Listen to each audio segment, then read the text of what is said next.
क्या जयराम महतो की जो पार्टी है JLKM, क्या सरजू राय का थर्ड फ्रंट में शामिल होगा? क्या और सरजू राय कितना हद तक चाहेंगे कि जयराम महतो जो है कि थर्ड फ्रंट का हिस्सा बने? क्योंकि जयराम महतो का अगर उदय आप देखेंगे तो भाषा को लेकर, खतियान को लेकर, बाहरी भीतरी को लेकर उनकी जो है कि हमेशा से बात रही है। अब सरजू राय जो है वो ऑलरेडी जो है कि वो मूलतः हम कह सकते हैं कि झारखंडी वो है नहीं, मूल निवासी वो झारखंडी है नहीं। अब ऐसे कंडीशन में क्या जयराम महतो सरजू राय के साथ जाना पसंद करेंगे? जय हिंद, जोहार झारखंड। मैं शमशाद आलम। आज फिर से जो है कि हमारे साथ वरिष्ठ पत्रकार नौशाद अख्तर जी हैं, जो रांची से ताल्लुकात रखते हैं। आज जानेंगे झारखंड में आगामी जो है कि विधानसभा चुनाव जो होने वाला है, महज 2 से 3 महीना बचा हुआ है। इस दरमियान में यह है कि झारखंड का आवाम ना इंडिया गठबंधन को पसंद कर रहा, ना तो एनडीए गठबंधन को पसंद कर रहा। तो क्या थर्ड फ्रंट जो है कि बनेगा झारखंड में? और थर्ड फ्रंट का जो कवायद शुरू किया जा रहा है वो किसके द्वारा किया जा रहा है? जिस तरह से अभी मीडिया में ये देखा जा रहा है, फिर झारखंड की राजनीति की गलियों में ये देखा जा रहा है कि सरजू राय जो है कि किस तरह से जो है कि थर्ड फ्रंट के लिए काम कर रहे हैं। एक तरफ नीतीश कुमार से जाके मिलते हैं और फिर जो है कि वो झारखंड में आते हैं, आने के बाद जो है कि फिर यशवंत सिन्हा से मिलते हैं वो। अब जो है कि तीसरा फ्रंट बनाने की बात चल रही, थर्ड फ्रंट। और थर्ड फ्रंट में क्या जयराम महतो जो है कि सरजू राय के साथ आएंगे? क्योंकि सरजू राय जो है कि उनकी अपनी एक पार्टी है, क्योंकि वो जो बीजेपी से अलग हुए थे उसके वो निर्दलीय चुनाव लड़े 2019 में, तत्कालीन मुख्यमंत्री रघुवर दास को वो चुनाव हरा। उसके बाद से उनकी कद काफी ज्यादा बड़ी हो गई है। तो आज का सवाल ये बनता है कि क्या जयराम महतो सरजू राय के साथ थर्ड फ्रंट में जाके क्या झारखंड में चुनाव लड़ेंगे, या फिर जयराम महतो जो है कि एक और थर्ड फ्रंट बनाएंगे? क्योंकि यहाँ पर अमित महतो भी है, लोबिन हेम्ब्रम है, जिनको जो है कि पार्टी से, जेएमएम पार्टी से निकाल दिया गया है। और ऐसे तमाम तरह के, जैसे झारखंड पार्टी है, एनोसेक का झारखंड पार्टी, ये क्या ये सारी पार्टी मिलके जो है कि एक तरफ जयराम महतो क्या थर्ड फ्रंट का जो है कि कवायद शुरू करेंगे, या फिर जो है कि सरजू राय के साथ जाना पसंद करेंगे? तो चलिए बात को यहां से हम लेके चलते हैं और डायरेक्ट जो है कि वरिष्ठ पत्रकार जो हमारे साथ नौशाद अख्तर है, इनसे समझेंगे कि क्या। नौशाद जी, एक बात बताइए, जिस तरह से अभी जो है कि सरजू राय थर्ड फ्रंट को लेके जो है कि चल रहे हैं, तो क्या लगता है आपको कि इस थर्ड फ्रंट में कौन कौन सी दल जो है कि शामिल हो सकती है? देखिए, आपने देखा था कि लोकसभा चुनाव से पहले किस तरह से 2019 की बात करें फिर 2024 की बात करें, दोनों लोकसभा चुनाव में आपने देखा था कि थर्ड फ्रंट बनाने का जो प्रयास किया गया था वो कहीं ना कहीं धराशायी हो गया। एक बार फिर से नीतीश कुमार की अगुवाई में ये पहल की गई थी, जो आपने देखा इंडिया गठबंधन की, तो वो भी कामयाब नहीं रहा। धीरे धीरे लोग उससे कटते छूटते चले गए।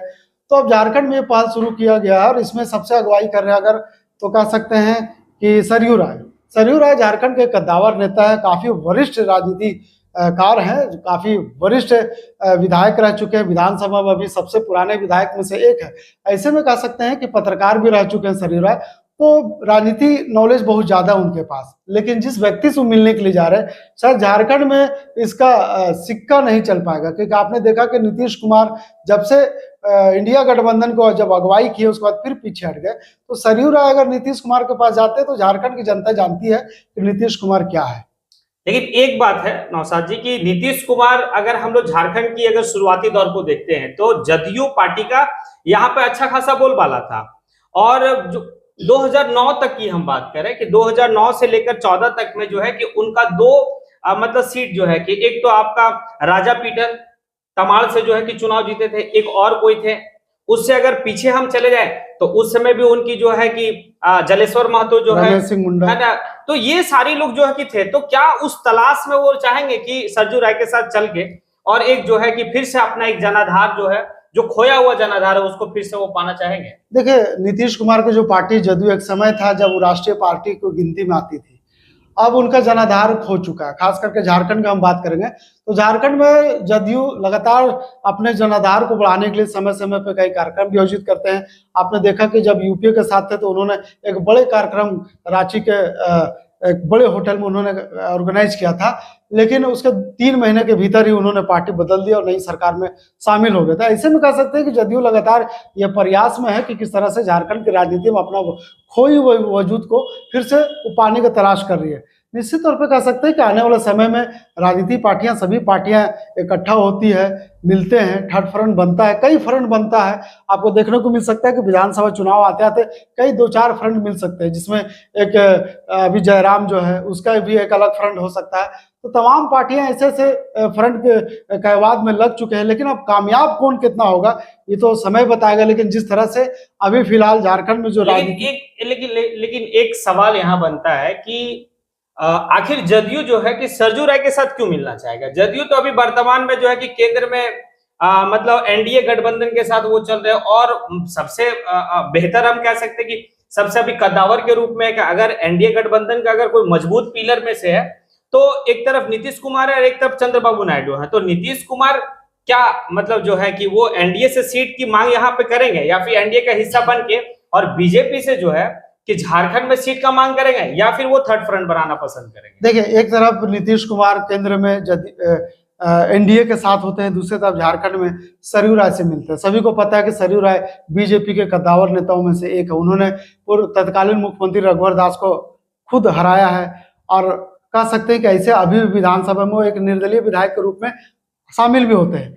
निश्चित तौर पे जिस तरह से अब नई शुरुआत जो देखी जा रही है झारखंड की राजनीति में, आने वाला समय में अगर सरयू राय थर्ड फ्रंट अगर बनाने में कामयाब हो जाते हैं नीतीश कुमार के साथ, तो नीतीश कुमार के साथ एक मजबूरी हो जाएगी, क्योंकि एनडीए के हिस्सा केंद्र में है। क्या झारखंड में कई ऐसी पार्टियां हैं कि उनको लगता है कि केंद्र में हम आपके साथ हैं, लेकिन जो रीजनल चुनाव होते हैं, जो राज्य स्तरीय चुनाव होते हैं विधानसभा का, उसमें उसके साथ नहीं होती। लेकिन यहाँ पे मजबूरी हो सकता है, शायद आप सभी लोग जानते हैं कि समय समय पर नीतीश कुमार पाला बदलते, हो सकता है इस चुनाव के बहाने पाला बदलने का एक बार फिर से मिशन को तैयार कर रहे हैं। तो सरयू राय हो सकता है सॉफ्ट कॉर्नर हो झारखंड चुनाव उनके लिए। तो कई ऐसी बातें हैं जो सरयू राय भी सोचते हैं, नीतीश कुमार भी सोचते हैं। हाँ, ये अलग बात है कि सरयू राय एक झारखंड में खुद एक अलग पार्टी बना के उन्होंने चुनाव भी लड़ा, अभी रांची में लोकसभा चुनाव लड़ी उनकी पार्टी, लेकिन कामयाबी नहीं मिल पाया।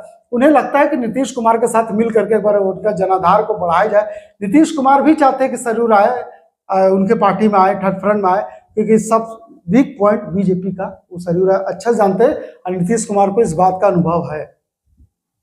चलिए, ये बात तो समझ में आ रहा है कि मतलब सरजू राय जो है कि बहुत हद तक ये प्रयास करेंगे नीतीश कुमार साथ में आए और थर्ड फ्रंट में आए। लेकिन इस थर्ड फ्रंट में जो आज झारखंड की राजनीति में एक अलग अपना पहचान बनाना, लोकसभा का चुनाव लड़ना, एक यंग लड़का, अच्छा खासा वोट लाना, क्या जयराम महतो की जो पार्टी है JLKM, क्या सरजू राय का थर्ड फ्रंट में शामिल होगा क्या? और सरजू राय कितना हद तक चाहेंगे कि जयराम महतो जो है कि थर्ड फ्रंट का हिस्सा बने? क्योंकि जयराम महतो का अगर उदय आप देखेंगे तो भाषा को लेकर, खतियान को लेकर, बाहरी भीतरी को लेकर उनकी जो है कि हमेशा से बात रही है।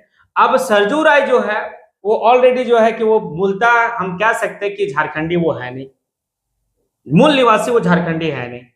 अब ऐसे कंडीशन में क्या जयराम महतो सरजू राय के साथ जाना पसंद करेंगे? देखिए, सरयू राय के साथ जयराम महतो जाना इसलिए नहीं पसंद करेंगे क्योंकि वो अपना जनाधार खो देंगे। क्योंकि 1932 को लेकर सरयू राय जयराम महतो ने राजनीति शुरू की है, और जिस तरह से उनका डिमांड लगातार है, झारखंड के जो क्षेत्रीय मुद्दे हैं उसके साथ उनका डिमांड रहा है। ऐसे में कह सकते हैं कि अगर थर्ड फ्रंट बनाते हैं तो सारी चीजों पर उनको निगरानी करनी पड़ेगी, देखनी पड़ेगी, गौर करना पड़ेगा कि सरयू राय कभी 1932 को लेकर के क्या मुद्दा विधानसभा में उठाया है।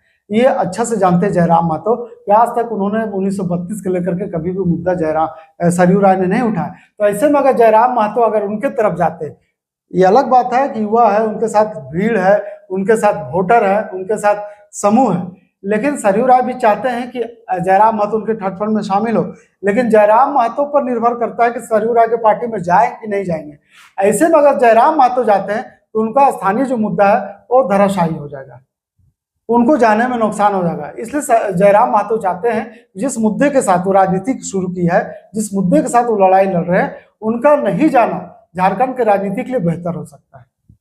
चलिए, ये तो बहुत बड़ी बात है कि नौशाद अख्तर जी ये कह रहे हैं कि जयराम महतो को सरजू राय के साथ अगर जाते हैं तब उनका जो मुद्दा, स्थानीय मुद्दा, वो धराशायी हो जाएगा, और अगर वो नहीं जाते हैं सरजू राय के साथ तो उनके लिए एक बेहतर विकल्प लोग तलाश करेंगे उनके प्रति।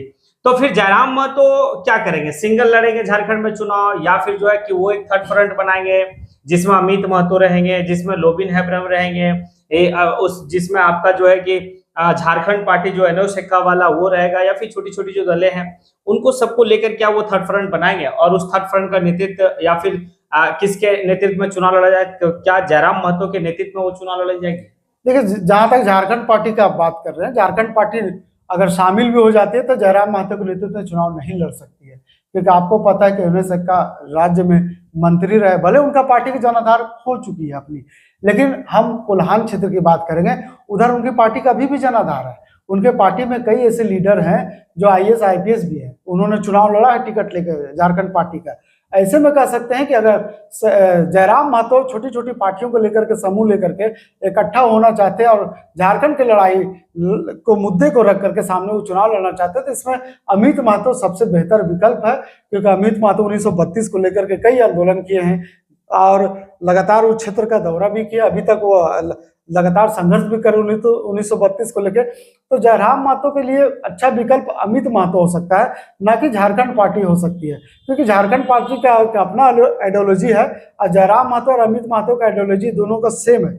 यही वजह है कि हाँ, इसमें सबसे ज्यादा अगर कोई कारगर साबित हो सकता है तो लोबिन हेम्ब्रम, क्योंकि लोबिन हेम्ब्रम 1932 को लेकर के हमेशा मुखर रहा है, चाहे विधानसभा के अंदर की बात कर ले, विधानसभा के बाहर की बात कर ले, इवन सरकार के खिलाफ उन्होंने आवाज उठाने का काम किया विधानसभा के भीतर। विधानसभा के सटल में उन्होंने कहा है कि सरकार अगर 1932 का जो नियम है जो लागू नहीं करती है तो हम सरकार के खिलाफ मुखालिफत करेंगे। यही वजह कि आपने देखा कि लोकसभा के चुनाव में जयराम महतो लोबिन हेम्ब्रम पार्टी के खिलाफ होकर उन्होंने चुनाव लड़ा और घोषणा भी किया था। ऐसे में अब नई पार्टी उन्होंने बनाई है, तो निश्चित तौर पर ये तीन पार्टियां जयराम महतो को फायदा पहुंचा सकती है, जिसमें अमित महतो, लोबिन हेम्ब्रम और खुद जयराम महतो, ये तीन ऐसे दल अगर शामिल हो जाते हैं तो कहीं ना कहीं इनका स्वरूप झारखंड की राजनीति में और विधानसभा में देखने को मिल सकता है। ये एक अच्छा विकल्प है।